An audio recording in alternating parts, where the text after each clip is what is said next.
लगी रही आलू संकट। बजार में आलू दर शुणिले छानिया ग्राहक 5 किलो जगार अध किले किंबा किले नहीं काम चलाउछंती। गरीब और मध्यवित्त को नाकेदम कलानी आलूर उच्चा दर। सेपटे पश्चिमबंग ममता सरकार ओडिशा को किपरि गोटे भी आलू गाड़ी न आसे से नहीं कड़ाकड़ी करिछि सीमारे जांच। गतकाली पश्चिमबंग आलू नहीं आसुथुबा गाड़ी को पश्चिमबंग पुलिस जोर जबरदस्त फेराई नहीं। लुचा छपा गला बाट दे जो बेपारी माने आलू आणुछंती सेमाने बाध्य होउछंती उच्चा दर में बिक्री करने। आज बालेश्वर बजार को 2टी आलू गाड़ी यूपी आसीथिला जहाँ समुद्र को संखे। यूपी आलू आनी बालेश्वर बजार में पहुंचाइबा बेले को व्यवसायी को अधिक खर्च पड़ुछि। सेतिपई सेमाने बाध्य होई क्विंटाल पिछा 3500 रे खुचरा व्यवसायी को बिकुछंती। आउ खुचरा व्यवसायी उच्चा दर में किणुथिबारु सेमाने किलो प्रति 45 रु 50 टंका रे विक्रय करुछंती। बजार में यथेष्ट परिमाण में आलू गच्छित हेले आलूर दाम कमिबो नचेत आगकू आलू दर बढ़िबा नै आशंका रही। तेबे राज्य सरकार तुरंत राज्य मानक सहित आपस कथबार्ता करी ए समस्यार समाधान करंतु बोली कहिसेंती व्यवसायी। पीछा छाड़ुनी आलू टेंशन। चढ़ा दर सहित आलू संकट कलबल करुथिबारु जन असंतोष भी तेजिलानी। विशेषकर आलू कटकणा पई पश्चिमबंग सरकार को बत्सिबा सहित प्रतिवाद कलेनी साधारण जनता। ताहार उदाहरण देखा मिलता कटक मंगुली छकरे। ए सबु भितर राज्य सरकार को आज भी निशाना करिसेंती विरोधी। तेबे जोगाण मंत्री कहिसेंती दिनक परे नाफेड जरिया पहुंचवा परे प्रत्येक सहर में 30 टंका दियाजिबो आलू। आलू को नहीं अशांति।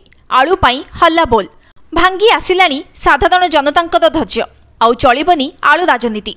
बंग मुख्यमंत्री ममता बानार्जी विरोध में स्वर उत्तोलन सहित पोस्टर पोड़ी जातीय राजपथ अवरोध करिसेंती। आज कटक मंगोली छकरे जेहेतु पश्चिमबंग ओडिशा को आलू परिवहन स्वाभाविक करा जाउनी एवं कटकणा लगा जाउछि तार बदला नहीं पश्चिमबंग मुहा खाद्य सामग्री गाड़ी को अटक रखिथिले सामाजिक कर्मी। फल आज पूर्वाह्न 16 नंबर एनएच रे ठप हो जाइथिला गमनागमन। दीर्घ समय धरी अटकी रहिथिला पश्चिमबंग जाउथबा अंडा माछ सहित परिवा गाड़ी। विक्षोभकारी चेतावनी ओडिशा को आलू परिवहन स्वाभाविक न कले आगकू बड़ आंदोलन मुंड टेकिबो। अन्यपटे आज भी राज्यव्यापी दाऊ देखाउछि आलूर भाव। कटक हेउ कि संबलपुर, भुवनेश्वर हेउ कि बालेश्वर गतकाली भली आज भी केउठी 40 उपरे तो केउठी 50 पार। पश्चिमबंग रे कटकणा बलवत्तर थिबारु गला बाट देई एवं लुचा छपारे हाथ गणति किछि गाड़ी आलू धरी पहुंचुछंती। एभली स्थिति रे भरोसा केवल सुदूर उत्तर प्रदेश आलू। तेणु चढ़ा दर हेउ किंबा दूर बाट ओडिशा व्यवसायी आलू धरी आसुछंती तथापि आवश्यकता मेंटाई पारुनी। गत नीति आयोग बैठक बेले ममता बानार्जी सहित आलू जोगाण पई दिल्ली रे निजे कथा होइथिले मुख्यमंत्री मोहन चरण माझी। किंतु स्थिति सुधुरुनी। ओडिशा सीमांत रे बंग पुलिस आलू धरी ओडिशा मुहा गाड़ी को गोड़ाई गोड़ाई धरिबा सहित फेराद नेउछि। बंग सरकार एभली नीति भितरे आलू पाई यूपी भरोसा रे थिबा राज्य सरकार नाफेड जरिया रे आलू किनी राज्यवासी को जोगाइबा को बड़ पदक्षेप नेइछंती। 11 तारिख रे 300 मेट्रिक टन आलू पहुंचबो ओडिशा रे। सेही आलू को राज्य प्रत्येक सहर में किलो पिछा 30 टंका खाउटी को जोगाई दिया।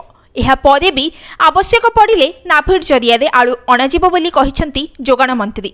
ए सबु भितरे विरोधींकर दाबी आलू को नहीं राजनीति करा न जाऊ। जेउठु भी आलू आनी व्यवसायी को सुलभ दर में जोगाई दिया जाऊ।